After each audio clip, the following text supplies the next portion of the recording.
Okay, so let's call the Finance Committee meeting to order. People should have the agenda. The first item on the agenda is the approval of the minutes from our July 31st meeting. I have taken a look at them. Didn't have any significant comments. Is there any discussion that people would like to have relative to the minutes?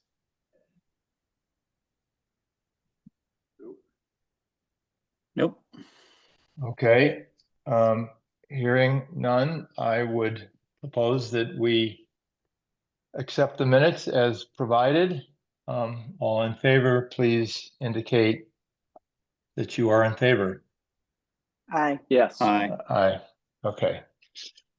Any other discussion or no's? Okay. I wanted to mention a couple of things before we get into the formal agenda for today. Number one, we have some vacancies in the committee. We also have some bunching in terms of the term expiries. So I have been in discussion with Dale and Shannon to undertake a recruiting effort to fill those vacancies and to create a little less lumpiness in terms of the expiry of the terms. So that's something that we will be doing in the coming weeks. So this is FYI. Secondly, we have asked Morgan Stanley to give us some more detail relative to the fixed income portfolio, including but not limited to the underlying credit ratings. So I'm not seeing any ghosts here, but it's obviously the biggest part of our investment portfolio.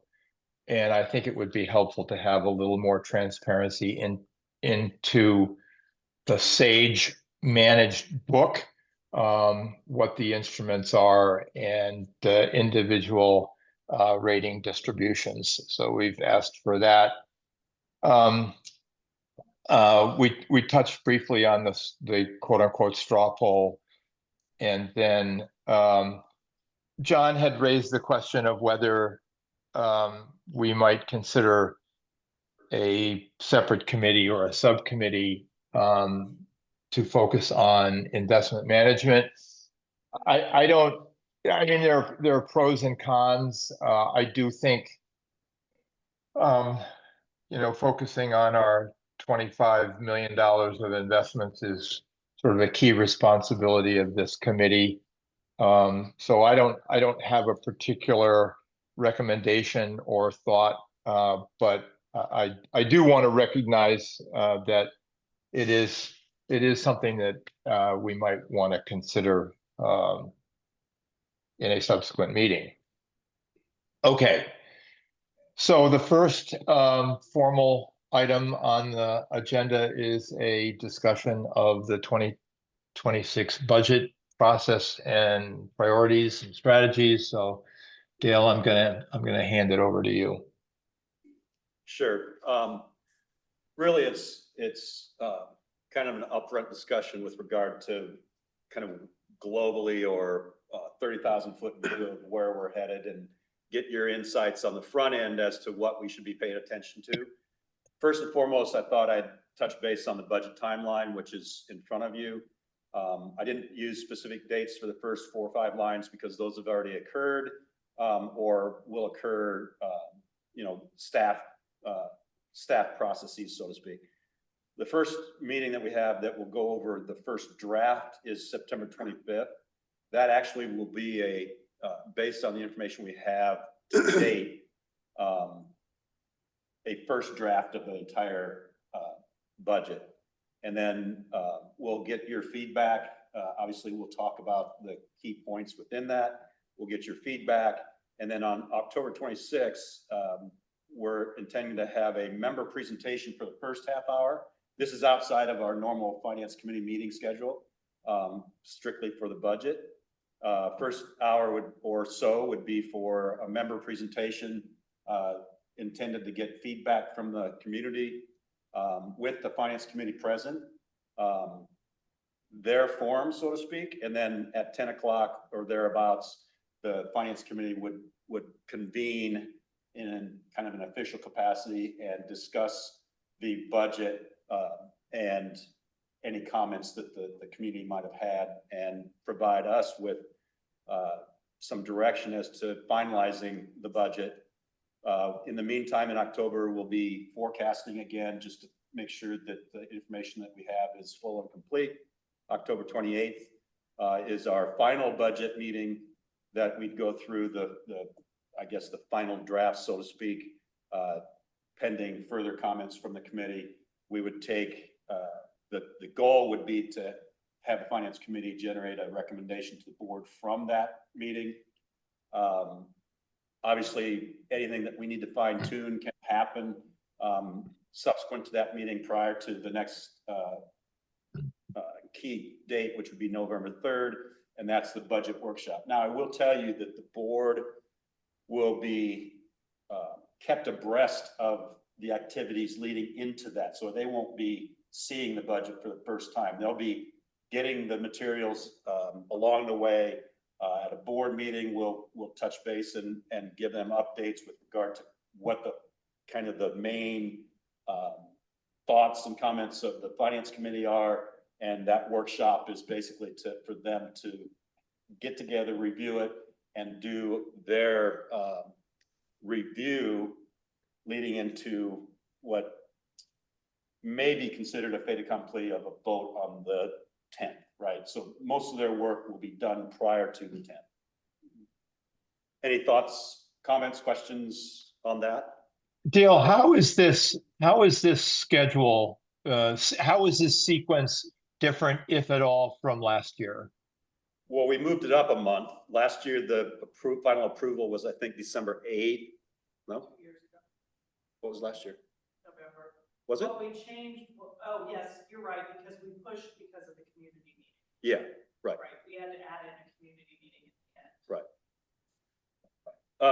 But You're right. so last year, I guess the biggest change is that we've actually put something in here that, as from a marketing perspective, the community is a dedicated meeting for them. Last year, we communicated to the community that finance committee's meeting on the budget these 3 times, the board's meeting on it. All the finance committee meetings are welcome to the community. And we communicated very often that those were the meetings that they should be involved in. And as you know, they took exception to not having a forum and so forth and so on. So what we've tried to do is make sure that the community knows that this is the schedule. We'll communicate this again, market it frequently throughout the process. And that's, I guess, to my perception, that's the key difference. Okay. And so September 25th is a regularly scheduled finance committee meeting that the public can attend. Yes, the 25th, the 28th are both open community finance committee. Right. And then, so the 16th, which is the member presentation feedback opportunity, how far in advance will we be able to commit to provide materials to the committee, to the community to chew on? Do you remember what day that is, the 16th? Looking. I think it's a 16 is a Thursday. Thursday. Oh, it is a Thursday. Yeah, because we've got the finance. The goal would be the Friday before. Now, whether that's realistic or not, based on the feedback from the 25th, the goal would be Friday. And if not, then as soon thereafter as possible. Okay, I think that's, and I understand that it's somewhat not in your control based on the amount, the nature of the committee feedback, but to the extent that we could get something to the membership the preceding Friday, that would be a good thing. I have a comment on timing. Last year, we did our initial forecast or budget based off Q2 year-to-date results. And some people looked at that initial forecast and compared it with the year-end results. And the comments were, how can you be so off? Because they thought we based it on October. And the variance between the Q2 forecast for the year and the final forecast for the year was significant. And we did change the forecast significantly. I So think there's a question- primarily it there was a- pertains to reserve. There was, yeah, but there was a question on, yeah, it's still the reserve, but there was a question on, I mean, I would like you to be able to, or us to be able to finish the budget and have it presented to members after we're aware of Q3 results. So we have an update to the forecast. So I would actually push back the member presentation. It doesn't have to be on the same day as the finance committee does it. And we can give ourselves more time to review that presentation to make sure it's based on year-to-date Q3 results and forecasts for the full year rather than Q2. One of the reasons we put it October 16th, just for discussion purposes, was last year, the community session occurred after all of the finance committee's work was done. So the budget was pretty much complete at the time we went into community feedback. And we thought it was more effective if the community was able to ask questions or provide feedback as the budget was being developed. Yeah. So before the finance committee had finalized their recommendation. So it depends upon how you want to use the community feedback session. Do you want it to just be essentially a report of the Well- budget, or do you want it to be input? I to the don't want it to budget. be a rubber stamp, yeah, so we need input. I mean, it's a Mhm. member organization, but I'm Right. just saying, push it back How to. much time is necessary to update Q3 Well, I mean, forecast? I mean, that's really what it comes in down. context with all the other things that we're doing Yeah, as exactly, far as it's a lot. budget, Exactly, it it's takes a lot. a lot of time. And So then the So I'm second just question, suggesting like the 23rd or something rather than the 16th. and then the second Give yourself question is, another do week. we anticipate much change and, I would say there's probably a few things that we could anticipate or might anticipate some change. I'd say that this year will probably be much more accurate in the forecasting process. Mhm. And it's one element to the budget.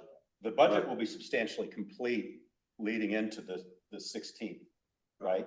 The forecast is just one more It's element just that kinda helps what's us your guide starting us point. towards some final decisions with regard Yeah. to what's the net surplus, what's, Right. because the budget in the operational budget is pretty much already set. The forecast doesn't necessarily dictate what's going into those numbers No. in the operation, but it does help us determine Yeah, what's more your starting broad point? things like, hey, we're gonna have an extra surplus, can we reapply it, those types of things. So my orientation is, I'd like to leave it the schedule the way it is. Okay. Utilize the Q3 forecast as that kind of update mechanism that can help us make final decisions with regard to more broad discussions, not the detail Yeah, of the budget. and But if if you there's make it- something material, we could always get it back out to the Right. membership. So I suppose if you make it clear on the 16th that it will possibly be updated Yeah. in lieu of Q3 year-to-date Yeah. results and adjusted forecast for the year, then that's fine. But I would just give yourself another week, but. I think if we put the caveats like you're suggesting in there, I think it's fine. I think it's a balance between making sure the community is involved. I think we all want the community to be involved. So I would just stick And with the dates, but just maybe throw a caveat in there that, we continue to work on this, so the numbers may change in some areas.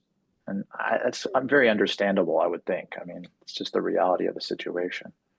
And I'm persuaded that, that giving the community a chance to provide thoughts, ideas, suggestions early in the process, would be helpful. And I do agree that, maybe the year-end forecast changes somewhat as we actually get into the fourth quarter, but I wouldn't think it would move around much. Okay. Okay, I think the toughest part of that whole situation is we're right in the middle of hurricane season, so who knows what's going to happen with weather-wise. That could impact ultimately some of our budgeting. That's unexpected, but I mean, that's just the way it is, I guess, unfortunately, where we own. Can I just ask a question about those dates? sure. The second October date is a Tuesday, the 28th, is that correct? I believe that that's probably correct because Okay. I needed more time between that and the board workshop. That's fine. I just wanted to double check that that was correct. And Yep. I totally agree that I think we should leave the member comment meeting where it is. I think sooner is better than later. Okay, so moving on, if this lasts, which probably will beyond 9:30, we've got our guest at 9:30 and I want to respect her time.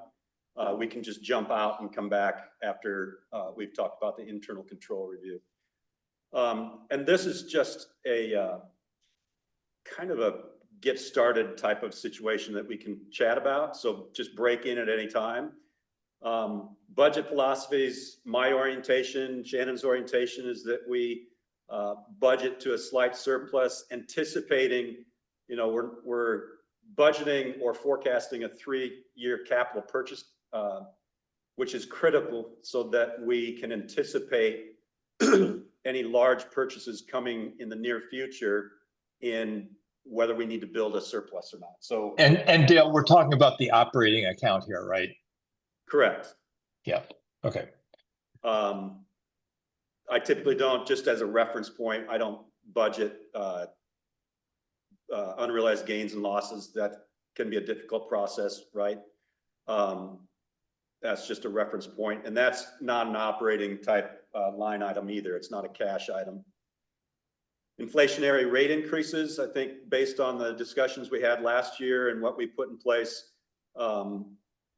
we have maintained a policy of, or a philosophy that if we increase assessments, the rate of inflation, 4.9%, whatever that number is, then we should also consider raising assessment rates, commercial access fees, sandcastle rates. We should kind of have that philosophy throughout our rate applications.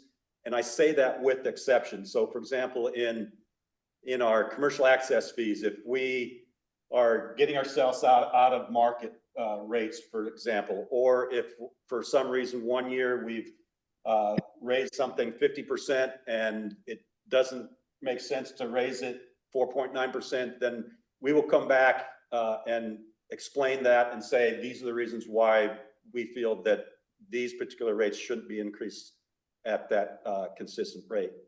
Any thoughts or comments on that? So, Go ahead. so Dale, sorry, Dale, you're just asking for comments on the totality of this budget philosophies page?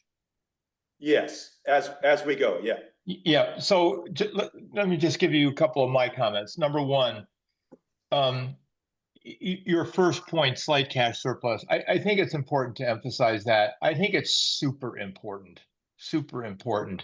barring unusual circumstances that our operating account be in balance. So I strongly endorse that point. And to clarify, Paul, I'm saying cash surplus, which is how we read our financials now, right? We were reading a GAAP presentation, which for all accounts, was somewhat confusing to maybe all of us, right? As it pertains to how we manage day to day or year to year. So this is a cash surplus, doesn't account for depreciation, unrealized gains, so forth and so on. Mhm. No, that's fine. The other point that I would highlight in terms of the reserve budget, which is your item number 4, I would be disappointed if we were to see a reduction in our funding level. I think we've been very fortunate, and I think have worked hard to get the funding level up. I think we're in the low 80s or something like that. So I hope that that positive trend can continue. And then the third comment that I would make, and Dale, you and I have talked about this informally. I think it's important that when we produce the budget, we identify for the community, for the board and for the community, okay, what do we think collectively the key swing items are, whether it's personnel, health insurance costs, whatever inflation, whatever it might be, what are the vulnerabilities and what are the potential upsides, just to help frame the budget for our board and members. So those would be my initial thoughts anyway. I think one of those items I would think should be ARB impact, because I guess this will be the first full year, right, of ARB financials. And so, Yeah. just for reference, we've actually implemented a separate department for ARB that Right. will be report on, similar to the segments like Preserve, Ocean Park, V-Gate. Got it. ARB Good. I will be think a that's great. separate reporting. I think just having a sense of like, Yeah, that's people gonna be have a some full questions, year, right? That'll be a full year. Or No, we still transitioning? we'll still be transitioning. Okay, but I think it's more material, right, in next year than it was this year, for sure. Well, this Yeah. year There's hardly any. was enough, Yeah, to a certain extent, nothing. Yeah, yeah. We So I had just think- $200,000 in the budget, 230. but we're not using it. Yeah, we had 230 in the budget, yeah. 200, okay. But I think probably that's and something the staff. community would be interested in too, is just Sure. understanding the financial impact of ARB transition. And, you know, if there are changes in strategy or whatever that might change the historical performance or whatever, not necessarily the way they do things, but just the financial aspect, I think that would be probably something that's on people's minds. Sure. Now, on the reserve itself, I sent out an email last night on comments on Ocean Park, which hopefully we'll get to later on. But the town have released their comprehensive plan draft. And actually, I think I made a typo on some of my numbers, but currently we're looking at 88 homes under construction, single-family homes, a potential of 341. And then multifamily units, another 530. And then we're looking at 2 hotels, East Beach, West Beach, potentially all units. So we're having way over 1,000 units added to the island over the next X years.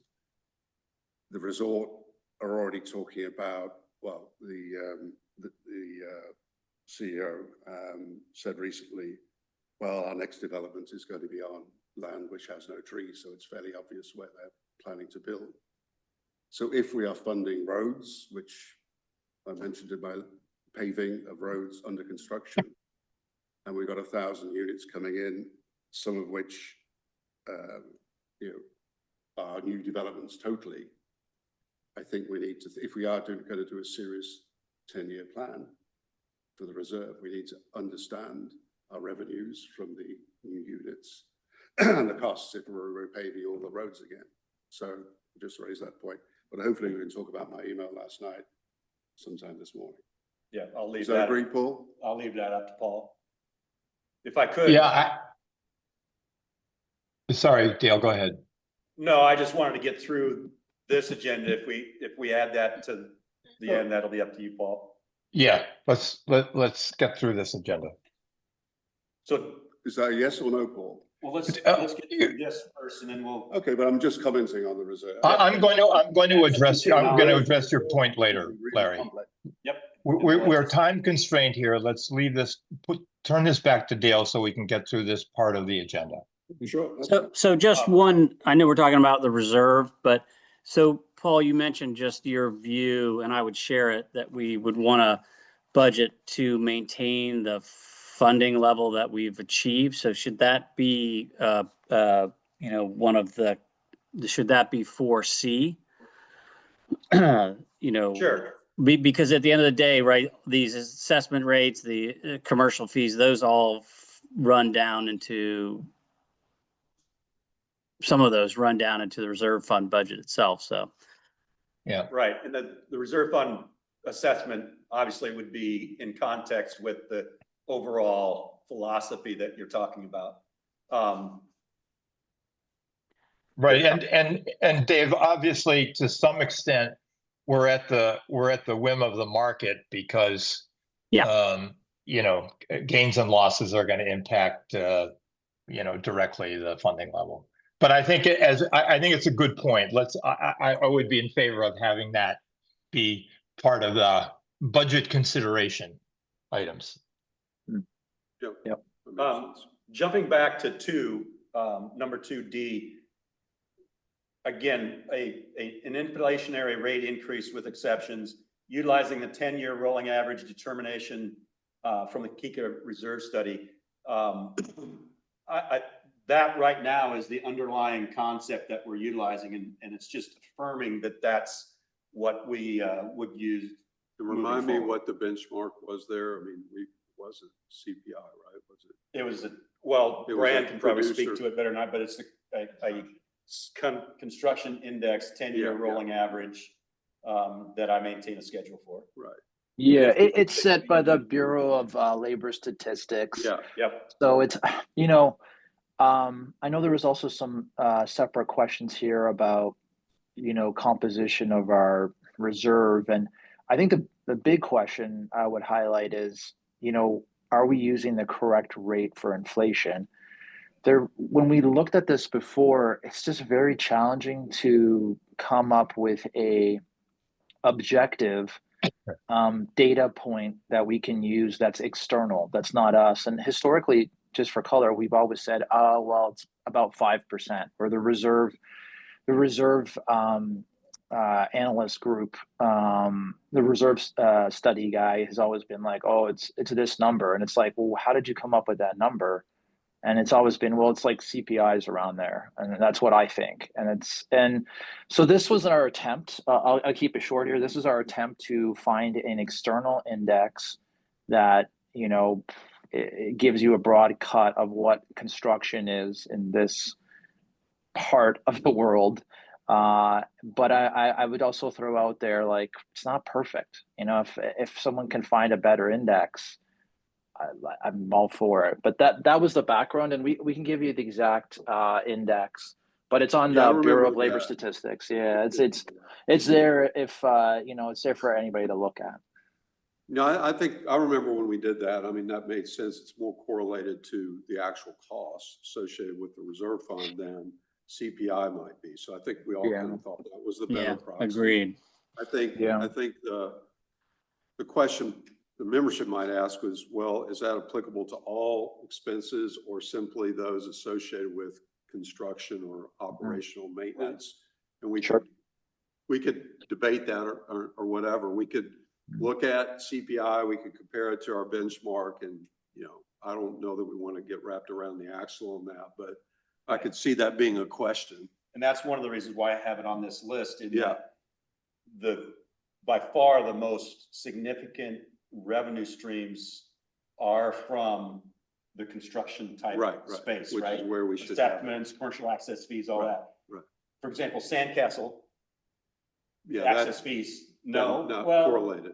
really not, right? But to be consistent and. Right. You don't want to have a bunch of different. Right, exactly. So anyway, just wanted to affirm that leading into the budget process. Not to say that can't change, because it'll just be one variable that can change down the road if we discuss and change that. But from the outset, I wanted to at least affirm that we're going to be consistent with that usage.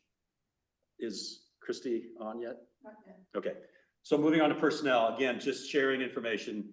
Right now, leading into the process, we're looking at a standard increase of 3 to 4% across the board.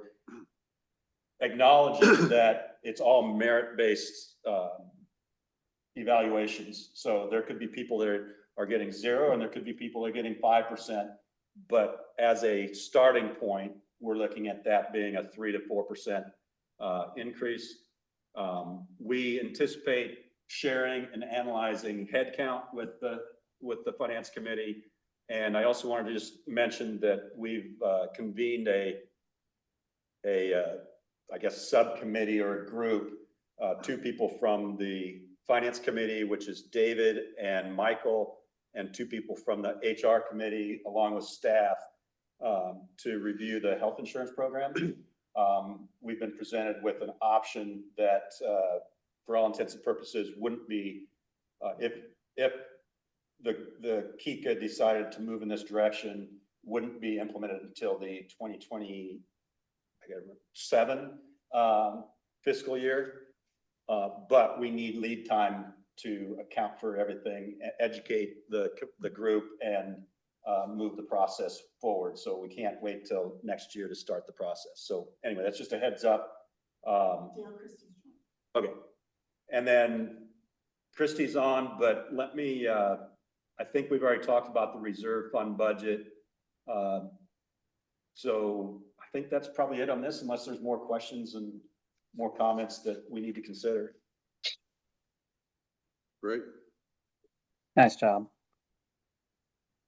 Okay. Christy, are you with us? She's muted. You're muted, Christy.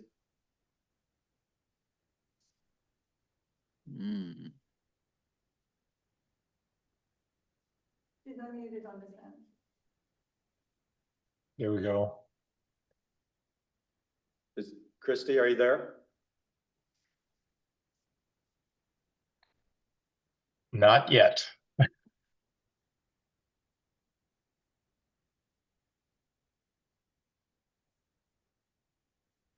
So while Me now?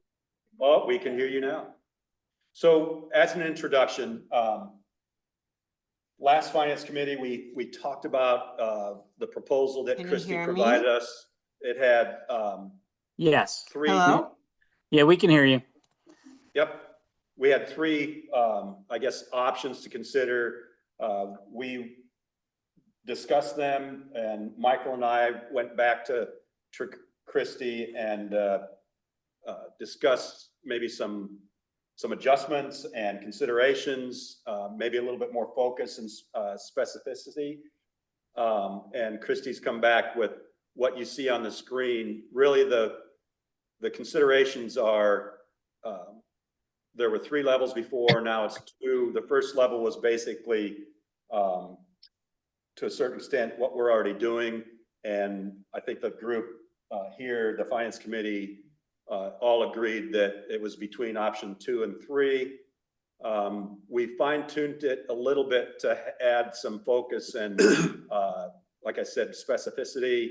You see in level 3, particularly level 3, we're talking about what we'd be focused on with assessments, contribution reserve, those processes and collection spaces.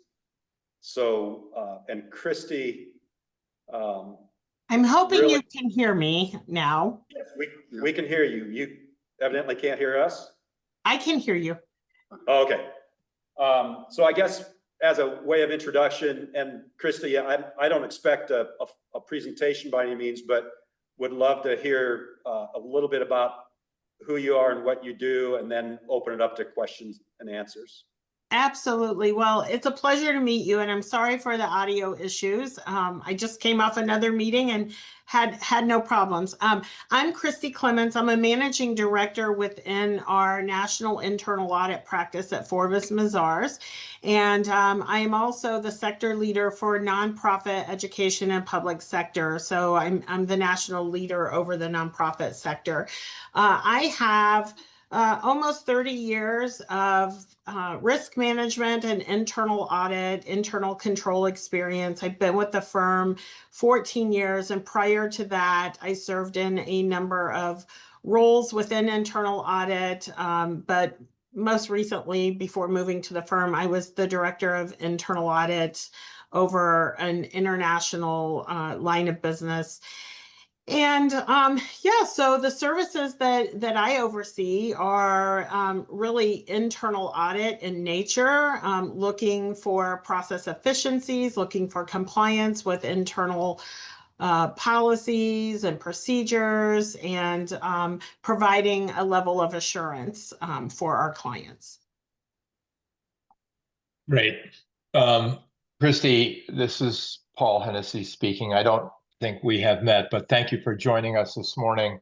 Yes. Maybe for context, you could describe the motivations that your not-for-profit clients have to do a process like this, and then what the outcomes, if you could sort of characterize, what are the outcomes that you've experienced with your not-for-profit segment clients having gone through this kind of an internal control review?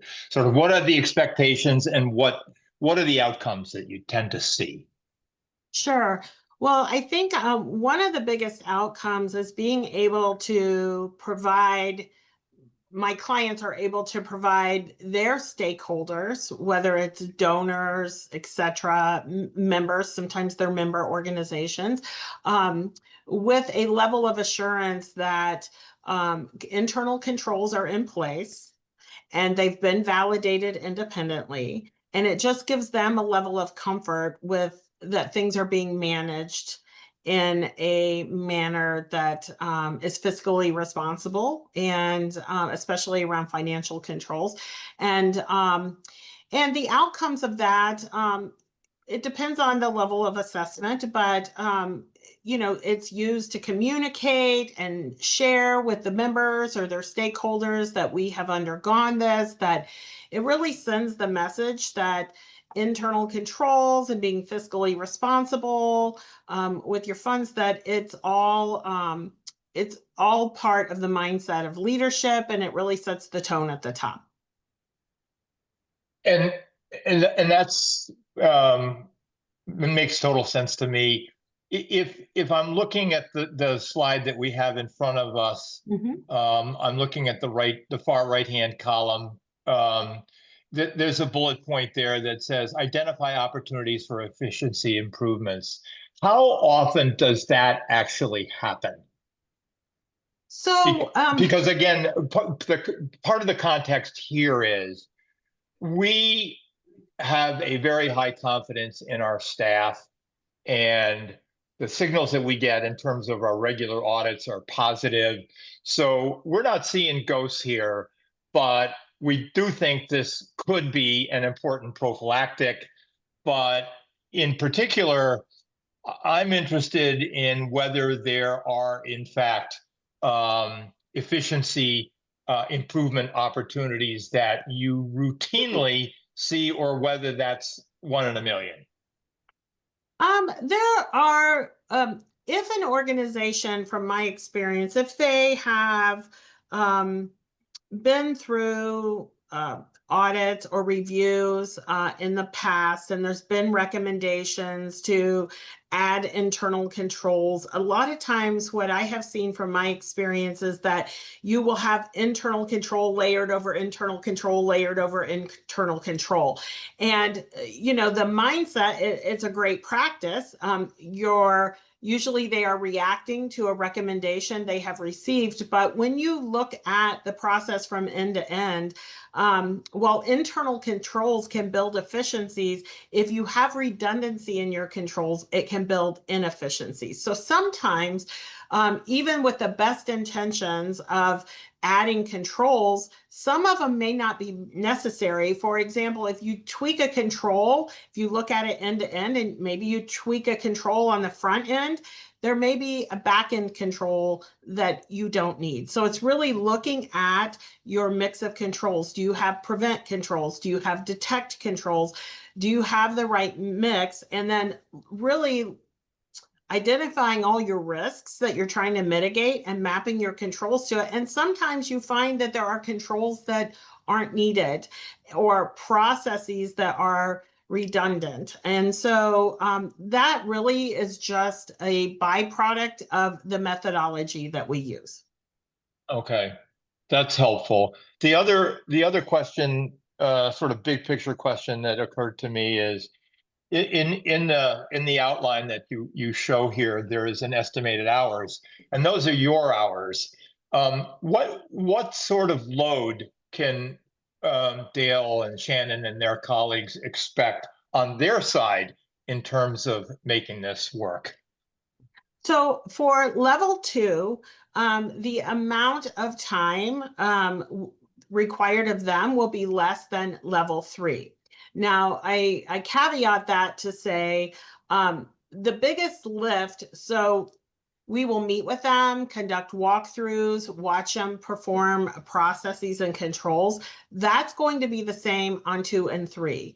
Where you get in more time on level 3 is when we start sampling and testing controls, there will be time required of them to gather evidence for our samples so we can validate performance of that control, the operating efficiency of that control. Now, what we always offer to our clients is if we can self-serve and get that evidence ourselves, whether we are provisioned read-only access to the system, et cetera, we try to work where there is as small of an impact to our clients as possible. But if documentation is in paper, hard copy formats and file cabinets, we're happy to pull that ourselves.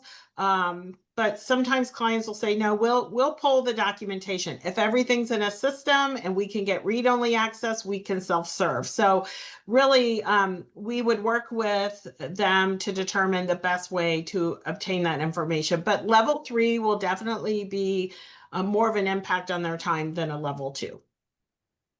I guess that's a question for you too, in terms of timing. So you've got budget process here, and then you've got the audit coming up. So what do you think from a staff timing standpoint, the optimal time to do this would be? It'd be spring after the audit, after. Yeah, so, okay. We complete the audit, then we go into. Yeah, okay. Yeah. So March, April sometime. March, April, May, Yeah. somewhere in there. So just Christy, a And then question. how do you feel about the existing documentation, materials, et cetera? You feel pretty good that you can just hand them over? There's not a lot of need to go back and document existing controls, et No. cetera. You've got it all in So- place, so shouldn't be too bad. Sometimes if in control exams, if you haven't documented controls, you No, gotta it's- document them, then you get them examined. So We're, you guys are all set on that. Leading into the financial controls manual rewrite or Yeah. update a year ago, Right, we did a lot of work with our SOPs, all that in conjunction with that. yeah. And we've made a real effort to document everything, procedures and all that. Yeah. And further to that, and Christy probably happy to hear that we're almost, let's just say 90% plus electronic. We don't save hard copies anymore. It's all very secure, and so all that can happen pretty efficiently. So I'd like to comment and ask perhaps Christy a question. Do you know what reliance factor your audit team place on the internal controls on this organization? I am sorry, I had a difficulty hearing your question. Sorry. Okay. Do you know what reliance your audit team puts on the internal controls and segregation of duties when conducting the audit? The reliance factor should impact the level of detailed tests they perform. I am guessing, I have been in touch with Sabrina, that it's more a reliance on substantive testing. They probably do inquire about internal controls. They, but I believe it's more a substantive Okay. sampling. Sure, okay, that's fine. So just a general comment then. I mean, if you look at our risk factors, I mean, we have limited segregation of duties. I do think, because I spent a lot of time going through the controls last year or whenever it was, I do think our controls are pretty good as far as they can be within the lack of staff and lack of, well, apparent lack of segregation of duties that comes with low staff. But Not a large staff. no, exactly, no. And I think when I asked, there were certain controls over incoming receipts being logged. Is that correct? So people Remember can't your get, inquiry, yeah? yeah. So we have a control, we have a segregation of duties on receipts. Yes. And looking through our risk factor, and we also have a review of the payrolls. Is Yes. that correct? Yes. By Shannon? It's by Sarah and Dale. Okay, by two people at least. Yes. I'm the backup. So if you look at and they're like assessments, it's a sort of like a proof in total thing. You can easily check the assessment income and you have segregation of duties over the incoming checks and receipts. So if you look at our income statement, 22 million is from receipts which are sort of controlled, which are controlled. Okay, Sandcastle revenues, 500,000. Yeah, that's a bit of a risky area, but, and then salaries of our costs are 20 million, salaries are 10. And my understanding is we have pretty good controls over those in terms of review. All you need to do is get the payroll a couple of times a year, have people look through it for errors in payments, errors in salary rates, errors in headcount, duplication of employees, etc. So that's sort of 15 million of our, 20 million cost that I think is sort of controlled. Where I'm coming from, Christy, is that the two major concerns, and yes, we can always have collusion and we can have all sorts of things. So yeah, some audit review would be, some more review would be needed. But our major risks are, I think, around our 30 million assets or whatever they are. It would be, okay, you lose 50,000 from a collusion, fraud, or an error. I mean, we're looking at error as well as fraud here. So, control over that 30 million of assets, Dale manages some, some are managed externally, but the control, Christy, of I look at the complexity of our asset investment portfolio for error and for fraud, I think is important. And then secondly, over the other major expense we have is MRR bids and contracting, which are about 6 million a year, maybe more. So I'd look at those two areas. The rest I really wouldn't worry about too much, but that's sort of my view. So Christy, can you sort of come back to me on how you could, I see you've got the review of bidding process, which I think is good because that is an area that can be subject to fraud, collusion, error, whatever, and efficiency. And then the other point is the big investments. So those are my comments. Do you want to respond? Sure. Well, I would thank you for that. I guess I would just say that in looking, I agree, in scoping this, it's looking at where the biggest risks may lie and where exposure may exist. When you have a small team and there are segregation of duties risk there, which is not uncommon. We're not going to come back and say, you need to add more people so you have appropriate segregation. That's not the real world. What we like to do is look at the processes that we have been tasked with reviewing. If there are segregation of duties risks, looking for those compensating controls that make sense for your organization. It's not going to be a checklist approach. It will be common sense and scalable for your organization. So regardless of the cycle that we're looking at, that's going to be our approach. What makes the most sense? Because controls can be designed a million different ways, and we're not going to use a canned approach. It's going to be what makes sense for your organization, and sometimes it's just adding a monitoring control, but you may already have that in place that mitigates the risk for segregation of duties risk to an acceptable level. You're never going to get risk where you have a mitigation strategy where your risk is covered 100%. That's not reasonable. There's a cost to that, and I don't think I don't even think you could get to it, nor should anyone want to or be recommended to. So it's just getting risk mitigated to an acceptable level for your organization, for your risk strategy, and making sure that it fits, you know, your organization. So I agree with much of what you said, Larry, but I would also add that all those millions of dollars that in theory are under control, much of this, the purpose of this review is to affirm that those controls are in place and that they're being followed. Sure. The part that I don't necessarily agree with is don't need to worry about those, because that's the whole purpose of the review, is to provide the community assurances that there are controls in place and we're following them. Right. For all of those revenues. Right. And I mean, I think there'll be time, It's just emphasis. I mean, if we're not starting this until March or April, there's Right. time to refine and get more specificity. Yes, come back to the committee at some point around a more detailed work plan or whatever if we needed to. I mean, today we're really just trying to decide if we want to go.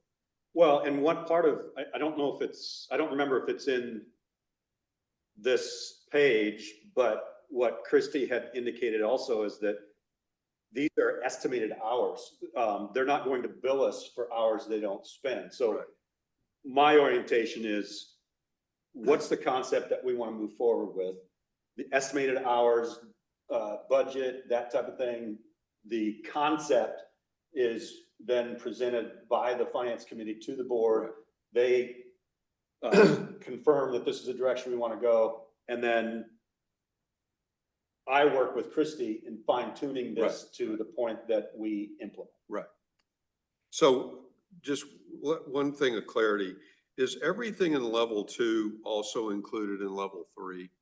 Because I noticed in the description of scope, there were a couple of things in 2 that I didn't see in 3, but so I wanted to kind of confirm, like assess the FE, NXT, Toast and Salesforce user roles. I didn't see that in level 3. I saw it in 2. But if everything that's in 2 is going to be in 3, that solves that question. It is, and I apologize, that wasn't clear. I do That's believe okay. in the previous version, we had mentioned, I had in there, and I'm sorry it got removed, that everything in 2 is included in 3. Okay, perfect. I just had a quick question. Is there another option where we can pick and choose which things we would like to have stressed and analyzed, or is it just these are the options and this is it? Yeah, no. We can tailor an engagement to include, whatever you want to be included. These are not the only options. If there are areas specifically that you would like us to look at and focus on, we're happy to provide, look at those and provide estimated hours and pricing for that. And I don't know if it would be helpful for me to just walk through quickly the difference between level 2 and level 3 and what the level of effort is on our side. I'm happy to do that if it would help clarify the difference between 2 and 3. Why don't you do that? Okay, thank you. So level 2, we're going to walk through the processes, identify the controls, assess level of compliance with policies. But in level 2, we're doing a test of design. So for each control in each process, we're going to do a test of one transaction, whatever cycle we're looking at, and we'll trace it through beginning to end to look at evidence of those controls being performed to assess the design. And at that point, we can say, you know, controls are designed appropriately, and we tested a test of one, we tested the design, and you have assurance that controls are designed appropriately. We would identify any potential control gaps that we've identified, or if there are existing controls that maybe need to be tweaked a bit, we would identify that. With level 3, we do all of that. We do the test of one. For the controls that pass design, meaning they were designed appropriately, then we select a sample. So if it's a daily control or daily transaction, you know, maybe we sample 15 to 20. And now we're going to test the operational effectiveness over a period of time to make sure that control is operating as management intends it to throughout that period of time to provide the assurance. So that's the difference between 2 and 3. Now, controls that are identified in level 2 that don't pass design, and we would provide recommendations on how to further enhance that control. There is no need to test it for operational effectiveness because it wasn't designed appropriately. So that's why level 3 was a little bit hard. It's hard to estimate because you don't know how many controls are going to pass design, etc. But as I indicated, we are happy in an arrangement to cap fees. So if it turns out our estimated hours were low and we go over that, then you know, we cap it, and that risk is on us, and we would write that off. So Christy, looking at this page, can we tell what the actual scope is? I'm thinking of Larry's question. You know, the big risk in terms of our investment portfolio is market risk, portfolio selection risk, et cetera. But there are also other risks. And an example would be if a sub account manager, one of the equity sub managers is a crook and is feeding up through the system false information. You know, that is a control issue. That kind of control framework that is not currently contemplated for this work, right, Christy? Correct. I mean, anyway, my only point is, About a TECO employee? No, he's talking about the investment house. Yeah, we can't, I mean, that's their That's their control affair. environment. okay, but my point is, there are different activity work streams within the association. I just think it's important that we be clear which of those work streams are going to be subject to Yeah, I this agree work. with that. That's why I think, again, we just have to conceptually say that we wanted to go with 2 or 3. And then there's more work to be done between now and March or April in terms of defining the scope. Right. If I Correct. could clarify, the intent, just so you know, the Roman numeral bullet points there, I provided Christy, okay? So the intent with the objective is to review all of our controls related to financial. And those were some highlights of I maybe should have said, Including but not limited. not limited to. Right. The intent is to review all of our financial environment, including investment processes, which are included in the financial controls manual, right? The financial controls manual is kind of a catch-all to the controls that we have in place. The SOPs go deeper and provide more about procedure and, Right. you know, that Which type I of thing. like. So I just want to clarify, one, Christie followed my lead. Mhm. And two, everything is under consideration. And this is, like you say, not limited to maybe some guidance to them as to what it is that we do. Does that help, Christie? Yes, it does. And from an investment perspective, we would look at the processes and controls in compliance with your SOP. But we would not be able to, speak to investment decisions or portfolio Right. performance, et cetera. Right. But Christie, sorry, I mean, sorry, I shouldn't perhaps say this, but you might have a 25-year-old and a 28-year-old come out here and have a look at us. Do you have any experts in investments, checks, and bid contracting processes? Sure. Or So, would they be the general- yes, we do. Actually, the person who would oversee this is a former chief audit executive. He was he's got almost 30 years of experience. So most of the people that we would put over a project like this to oversee it are former chief audit executives, as like myself. And then they have a team supporting them. And then when we need specialized knowledge, we will embed subject matter advisors into our project. And so that's how that works. I mean, being a larger firm now with an international footprint, we have within internal audit and our risk advisory services, we have over 700 resources that we can pull from that have cyber experience, IT experience, data analytics, forensics, etc. So as part of our planning, per our standards, we're required to look at what competencies are required and build a team around that. Okay, thank you. I had a, Biggest thing, go ahead. hey, John, can I get in for a second? Yeah, sorry, Dave, go ahead. Yeah, I'm sorry. Chris, I had a couple things. One, the form of this report, is this an agreed upon procedures report essentially, or is this an actual internal control opinion? So it would not be agreed upon procedures. The price would be much higher because of the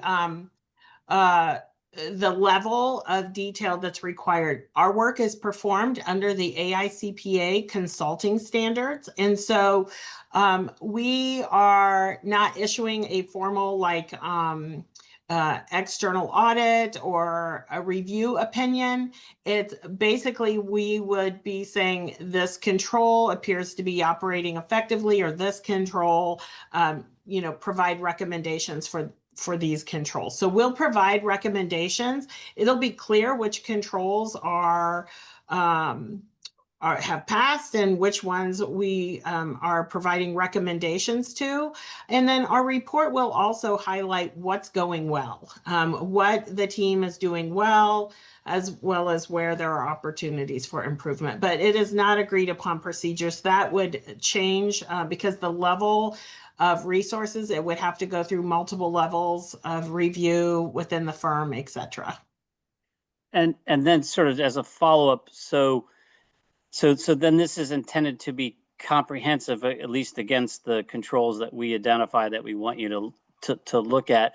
Would we be thinking about doing this, or do your clients do this every year, or is this something we would do once, or could we chunk it up and say this year we're going to look at billing, and so go look at billing, and next year we're going to look at investments, go look at investments? Do people do that approach? Yes, absolutely. As I said, these can be structured in any way that you would like. So yes, I have seen clients that chunk it up. I have seen clients go through an initial assessment, like a level 2, to just identify where they may have gaps, remediate them, and then ask us to come back and do the level 3 where we would refresh everything from level 2 from our prior work, and then do the operational efficiency testing. So, and that gives them a chance to remediate any gaps, and then we come back and do the comprehensive testing. But it can be structured in either or, and I wouldn't necessarily say this has to be done every year. And I wouldn't recommend that to my clients unless they have significant change, attrition with key financial team members, or, they're bringing on a new business or a new system. Then at that point, I would say it might make sense to take a fresh look at it, but I wouldn't say this needs to be done annually. Thank you. Any other issues that people want to raise? Dale, tell me, because you are the key client here. How are you feeling about the program that has been outlined here? Well, I think I guess you have to make a determination as to, is this necessary? Do we want to do this? I assume that's based on what we've discussed, that's a given. So given that, I'd say this is a great program. I see value in level 2 in that it affirms that there are controls in place. But ultimately, with regard to what I believe this group is trying to accomplish in their communication to the board and the membership, is level 2 only gets you so far, and level 3 takes you to where you instill confidence that we're actually following the procedures and the controls that we have in place. So over time, I would say that the level 3 is what's necessary. And Right. I would say so that, sure, there's probably a lot of time commitment from myself and my staff to get it done, but that's what we're here for. So I wouldn't make that a consideration. We'll get it done one way or another. And I think this is a good program. Yeah. Okay. Well, thank you for that. And I think the way you put it was right. I mean, the sampling testing end of the work stream, I think is quite important. Okay. Anything else before we let Christy go? I don't think Michael has been able to join. Oh, I'm Is that here. right? I'm here. Michael, sorry. Great. Anything else that you'd like to add from your perspective? I think coming in late, and I do apologize for that. Coming in late, I do agree with Dale. Dale and I've talked about this before. I think the best way to go is through, I guess we call it level 3, so that we can get the best use of the outside advisors' thoughts. And I'm hoping, and sorry if I'm late, but I'm hoping, Christy, that we're going to do this post-audit so that we can at least push it out of the busiest time for Dale and his staff, and then maybe even to leverage off that as well, leverage off the audit as well. Exactly. And we are happy to work with whatever time frame is best for you guys. Okay, Christy, one last point from me. Has your firm done work like this for organizations like ours, large multi-dimensional community associations, not-for-profits? So we have, we service all types of nonprofits, member organizations, as well as foundations, etc. I think my largest client has $3 billion in assets. And internal controls are internal controls, really. And I don't mean to be flip, but basic revenue and expenditure controls, don't vary that much from organization type to organization type. And that's why we put experienced folks on this. because as I said, it's going to be tailored and customized to your organization and not a checklist or approach. Okay. Okay. Very helpful. Thank you. Thank you. Thank you, Christy, for making yourself available. I appreciate it. Yeah, thank you, Christy. Appreciate it. My pleasure. Thank you. Have a great day. All right, bye. Bye.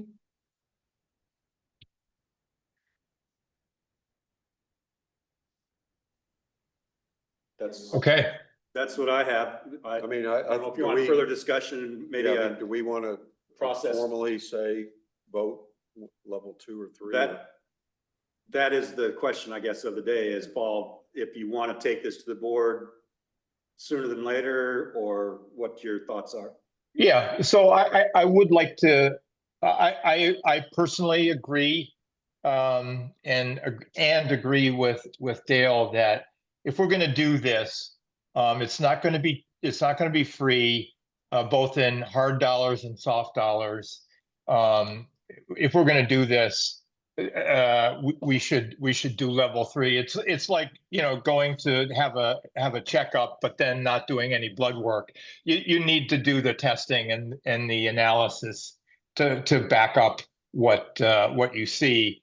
So my view is that this would be a constructive effort. I am convinced.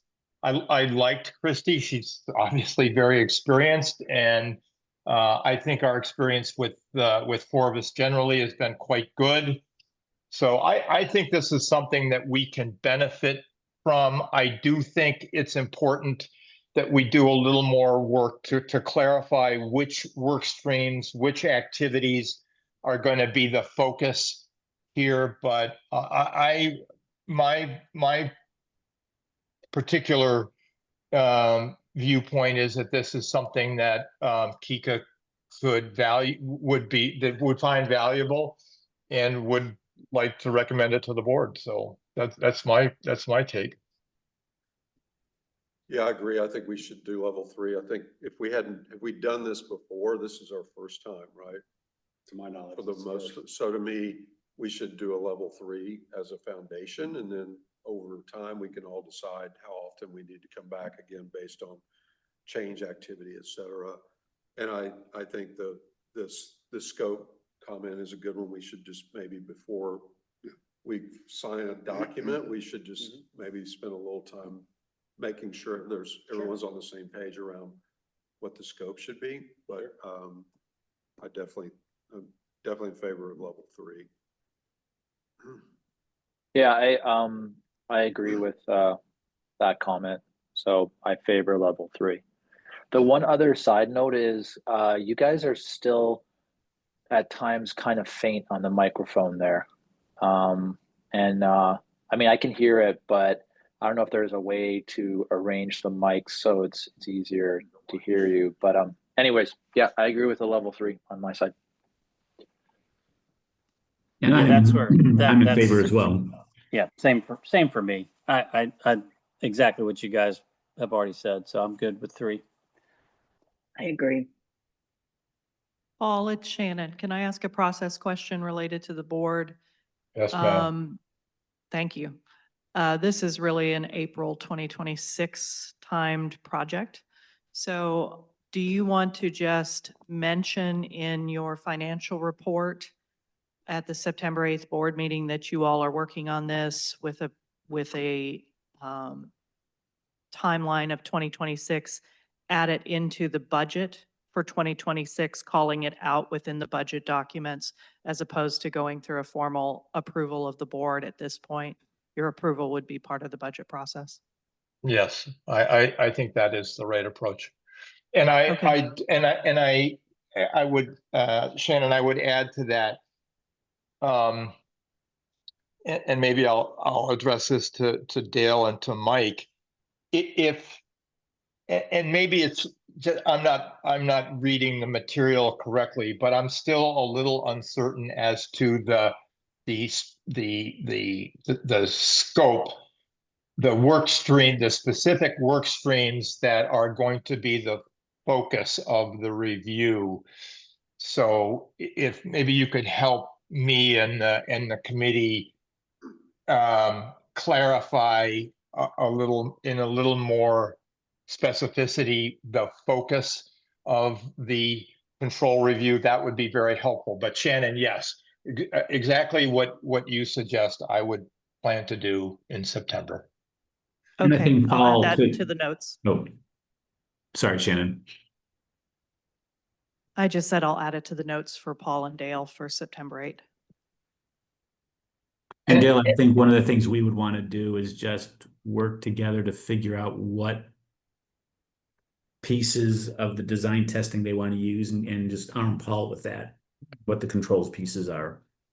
I mean, obviously it's going to have to, one of the big ones can be cache, obviously. And Mike, the other thing that we need to think about, and your guidance on this will be very valuable.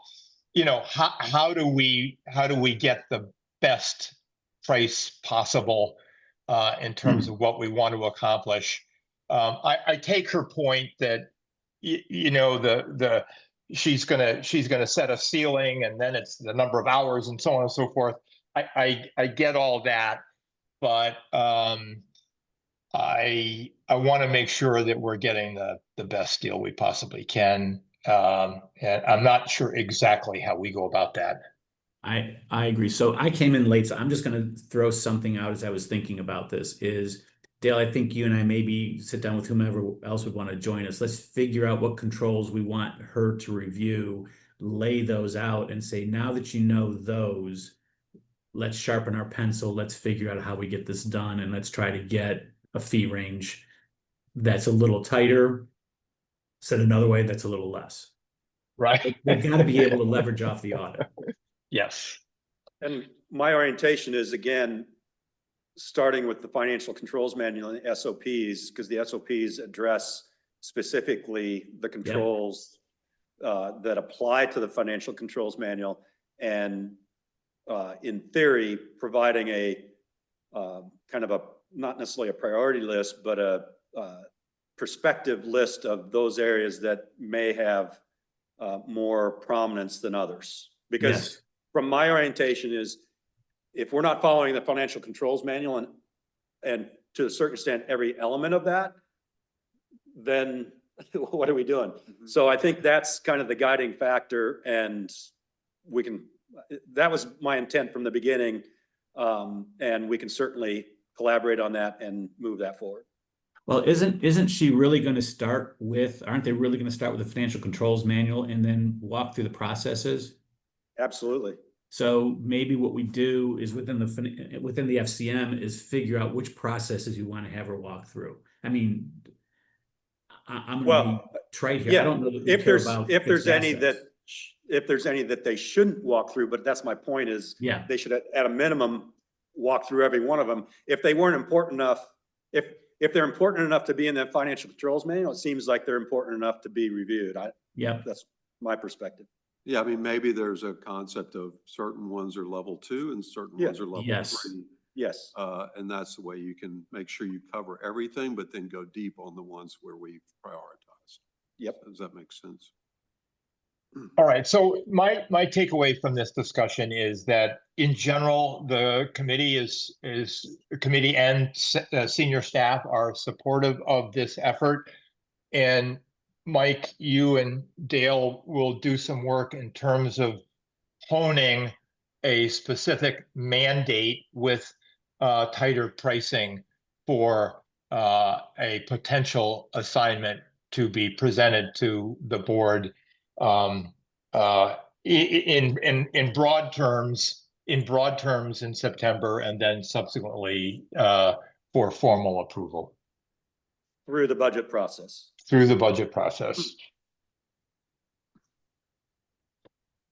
Okay. Yep. That's the extent of my thoughts with regard to the agenda. Paul, I don't know if you have other. No, I don't. That was it from my perspective. A constructive meeting. Oh. Anything else? Yes, we have plenty of time, I think. Can I discuss my email of yesterday that I sent out to people on the OP? So, Larry, look, we discussed this before, No. and I think there is a disagreement in terms of the flat curbing and whether it qualified for expenditure within the MRNR. And your view is that it didn't, and our view is that it did. So what is it that you want from us? I want an explanation as to why you think it did, and feedback on my comments, because I think they're irrelevant. The board, as I say in my email, relies upon the finance committee for advice. And where the finance committee thinks there's an issue, or a member thereof thinks there's an issue, which I think there is an issue, it should be open. I raised the issue with the board at a board meeting, and the board no longer takes argument or debate. It accepts comment. It doesn't Okay. give responses. So there's no Okay. debate of any issue. So let me ask the members of the committee whether other members of the committee besides Larry have a concern about this.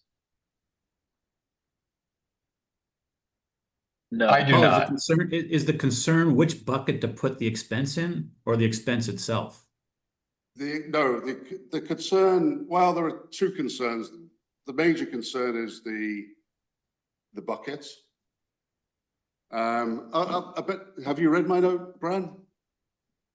It was Mike, and yeah, I read it just a minute ago, yes.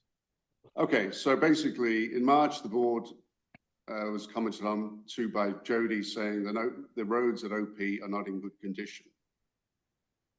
The recommendation was to delay paving of all of Ocean Park till 2026. Could be over 1 million cost, which I think is low, but I'm not an expert. Recommendation to allocate and approve 120K of the paving budget to install flush OP curbing at OP intersections.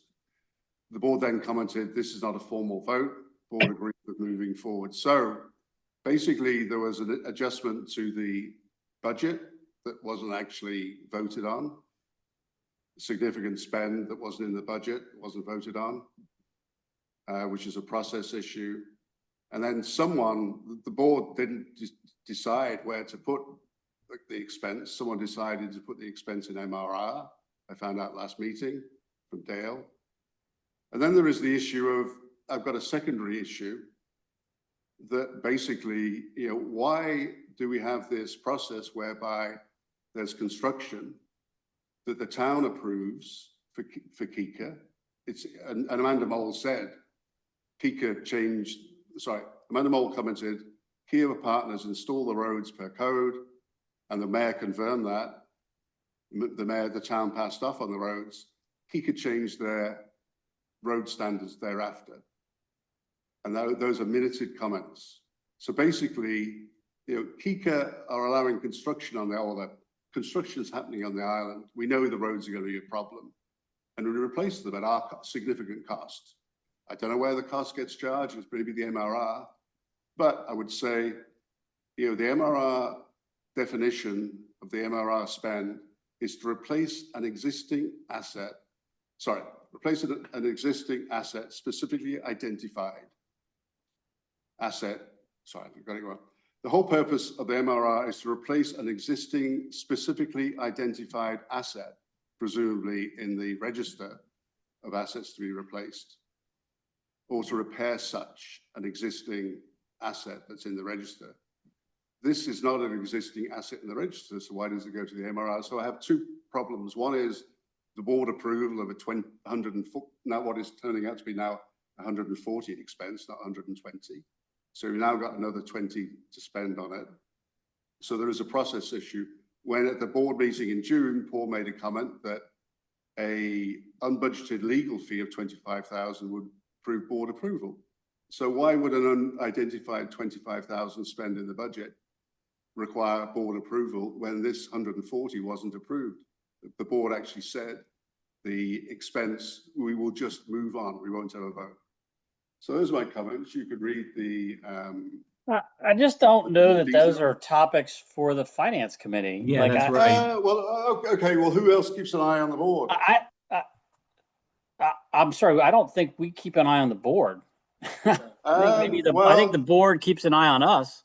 But the board, Uh, hang on, but the board often asks for our Okay. opinion. Larry, Okay. I fine. would like to know from the members of the committee, you are always free as a member, capital Sure. M member, you are always free to approach the board if you think if you see something that you're not comfortable with.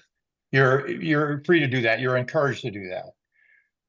Now, the question here is whether or not this committee is as concerned as you appear to be about this. I'll call it allocation of expense associated with the Ocean Park roads. I am not. Sure. So if I'm sorry. also My concerned about the perspective- process, not the Yeah, I allocation. guess that's where I'd differentiate and say, is there an opportunity to better clarify a process versus this specific event? So, you know, I mean, I had this question last year, you know, on my little pet peeve, which I won't get into, but it really, I guess, in my mind, there is a question of like finance committee in what is the mandate of the finance committee relative to certain things? And is it more just to monitor if someone decides they want to spend, if the board decides they want to spend dollars outside of a budget, what is the role of the finance committee, if any, when that occurs, right? To me, that's a valid question, whether it's, you know, $1 million or $100,000, you know, but it is a question of like, can the board make any financial decision on behalf of the homeowners without consultation, if not approval, of the finance committee? And I don't know whether that's already delineated, my fault for not, you know, understanding, but I think that's, to me, it's more whatever happened in my mind has happened and we're done. But I think there's that. And then the second principle I think that you're referring to is like, what constitutes an MRR, you know, a reserve expense versus an operating expense? That sounds like those are your two questions. Well, I know. my questions are in the email, but yes, that's a fair summary. Two issues, well, three issues actually. One is the actual general policy of actually spending Kika money to repair roads after construction. Why don't we make the construction companies pay for that? I mean, a lot of construction sites, you'll see, they have temporary road services, not. We do make them pay for it. It's called gate access. I guess my I don't thought think here that's is similar to David's, where I just my understanding, and perhaps it's wrong, is that we can only recommend things to the board, and ultimately, I think we're all beholden to the financial controls manual. But ultimately, we're only recommending things to the board. Now, we could say we don't like the way this was done. We don't think it was, you know, it was outside of the process. But I don't think that it's within our remit to try and stop the board from doing something like this. If it's within the financial controls manual, and maybe I'm wrong, but that's the way it's always been explained to me, that we're only providing recommendations and it's up to the board to agree or disagree. I think Shannon might be able to shed some light on much of this. Sure, I'll try. So I remember the last time we discussed this, Larry wanted to talk about the covenants and where in the covenants it says these things. In the covenants, it talks mostly about the collection of CTR. It talks less about what it can be spent on. But your financial controls manual does give a little bit more definition and says it's for major infrastructure repair, replacement. It cannot be used for general operating, except for the 15% that is held out for an administrative fee. Okay, but that's the only specificity there is. So it does become a judgment call.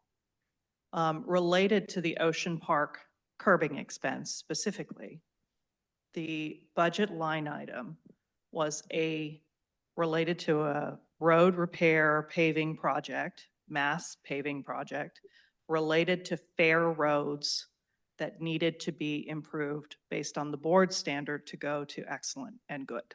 That's how it was allocated in the budget.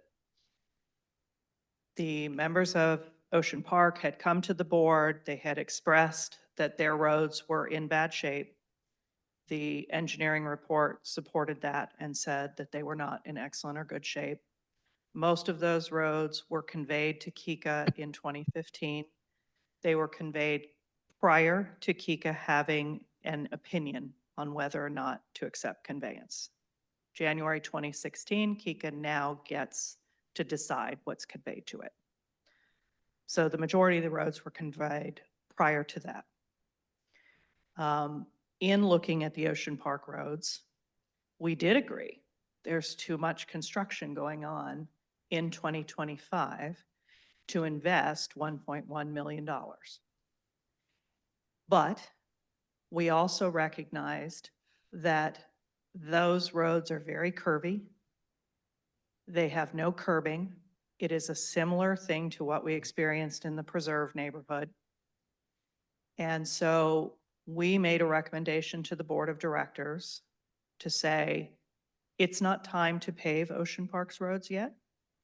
We need the construction level to lessen some. However, the edges of the roads on the corners are getting torn to pieces. We believe it is a good investment to protect the infrastructure that's there now, as well as the infrastructure that will be there later, to add the flush curbing as part of this road project. So all of the roads that we were working on were fair roads. We did add flush curbing at the corners in order to support that. The flush curbing does not get removed. It's not a general operating expense. It is to protect an existing asset. When we go in and repave, if that's in 2026, and we repave the Ocean Park roads with permission of the board of directors, all of that flush curbing remains. You can see that example again in the Preserve. Flush curbing's been in place for, wow, 8-9 years. We just repaved all of the roads in the Preserve over the last 2 years. All of the flush curbing is still in place as originally installed to protect that asset and that investment by the community. So for those reasons, we do believe it's an MR&R expense. I understand that you may have a different view, that it's an operating expense. We debate that stuff all the time. We are always debating that. One of the things related to the board of directors specifically was because there was a $2 million allocation to support the fair roads in the budget. What Jody reported at the public board meeting was, okay, board of directors, here are our recommendations. We think it's important to do this flush curbing. There was no vote of the board because that money was already there to support the fair roads. So it was not, while it's curbing versus asphalt, it was still a protection of that fair road. It was still working on those fair roads. If we had gone and tried to do one of the excellent roads, that would have been a change in project. So that's why the board didn't vote. That's the explanation. I hope it helps some. I realize that you It is a disagree. Yeah, I mean, Mhm. it is a mitigating factor, but why didn't the board vote? It was already in the budget. It was allocated.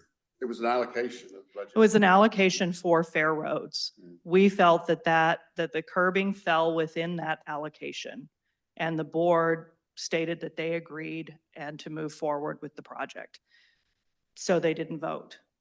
That's all I can offer you. And the road itself, was it specifically identified on the Yes, asset sir. register? Yes, sir. You know, the register. Yes, looked at. it's in the reserve budget, has been since we, No, the MR&R listing of specifically Yes. identified assets. The Yes. component list, yes, The road was specifically identified. yes, yes. And those roads were also specifically within the Stantec report related to engineering. And then- As are all of our roads. Yes, sir. But are they updated quickly enough? It wasn't a specifically identifiable asset. Yes, in the- each in the road. list, in the Yes, list. sir. Okay. Thank you. So then my third point is, why do we actually, I mean, Paul said the access fees cover the cost of the replacement road. So Well, how that is long- true. How long have we been doing that? Access Wait. fees? Wait. I'm sorry, Larry. We're taking up a lot of time here of a lot of Okay. valuable people. What So- have we not addressed that is important for this committee? Thank you for Sharon's clarification. I think the process could have been done better. There could have been a board vote, switching. I don't like the idea of switching from one thing to another. I don't know whether I'm wrong or right in that. I need Sure. to look at the rules and regulations again. There was no help offered to me last time when I raised these issues. Anyway, it looks like I'm in a minority of 1 or 1.5 perhaps, so. I'll Well, let that and come in. understand that we do recognize that within the financial controls manual, if we are switching a specific project, we do have to go back to the board of directors. Jody is on the board's agenda for this September meeting because he is going to switch a project that is specifically identified. It's not an allowance. It is a specifically identified project that he wants to switch within the MRNR budget, and he has to go before the board for that approval. But I do also, I'll shut up, but I'll just agree with John. We need clarification as to our powers. I think. Okay. Is that set out anywhere? Your powers are gonna, I'm gonna say in quotes, are from your charter Yeah. as given to you by the board of directors, and you are a advisory panel to the Sure. board of directors. I'll have a look. Thank you. Of course. Thank you, Shannon. Dale, anything else from you, No. committee members? Can I ask a quick question? I think I missed that you talked about the straw poll that you sent out yesterday before I got yes. on, because you said I covered it, but I missed what you said about it. And I saw that Ellen had sent it out, but what were you trying to So accomplish with that? And Yeah, yeah. where's that Yeah. going? Yeah, okay. So it was intended just to give me an idea of whether the degree to which there was consensus or not consensus around a critical investment allocation decision. I saw that that Ellen sent the note around. I haven't, because we've been having this meeting, I haven't really looked at it. But it was really to give us a sense of, okay, is there a wide dispersion of views or is there a narrow dispersion? And there's no right answer here because this is highly judgmental. I was just interested in where people's heads were in terms of two rather distinct categories of investment risk, fixed income versus equity in the current environment. So that was my purpose. Okay. Thanks. Thank you. All right, anything else before we move for adjournment? I guess further to that, Paul, I would presume what Ellen sent out is sufficient for the group, and I guess any discussions would be at our next finance committee meeting. Right, there's no specific follow-up.